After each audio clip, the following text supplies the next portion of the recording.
पदयात्रा आम सहित सामिल होता प्रत्येक माँ मौसी गुरुजन समस्त को विजु परिवार तरफ मोर हार्दिक अभिनंदन ज्ञापन करुछि। मोर प्रिय माने आपण माने जानिछंती आम विजु जनता दल प्रत्येक वर्ष गांधी जयंती ठारू जयनारायण जयप्रकाश जयंती पर्यंत एही पदयात्रा चालू रखी थाए, किंतु एही विगत 2-3 वर्ष हब नवीन बाबू को अनुमति क्रमे आमे प्राय मास काल धरी लोक मानक पाखरे ताको चुली मुंड को जाई तांकर दुख सुख रे भागी होचु।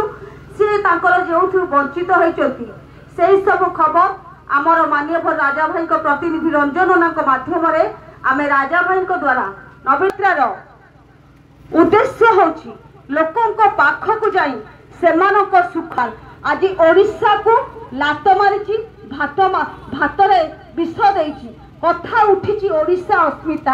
आपण माने देखुथिबे थिला सेतेबेले मोहन सरकार कहूथुले जे ये ओडिशा जानि नांती ओडिशा को सरकार मोहन सरकार भारतीय जनता पार्टी रो सरकार से ओडिशा ओडिया जानि मध्य ओडिशा ओडिया भाषा कहबा पई अक्षमता प्रकाश करूचंती। जेतले भाषणबाजी करूचंती पाठ को अक्षर को देखी देखी पढुचंती। एठी ओडिशा अस्मिता कोठी रहिला कहूतिले जे आमे जिति की आसिले 300 यूनिट मागणा बिजुली दबु परवर्ती समय रे यूनिट 300 यूनिट बिजुली देई पाले नाही।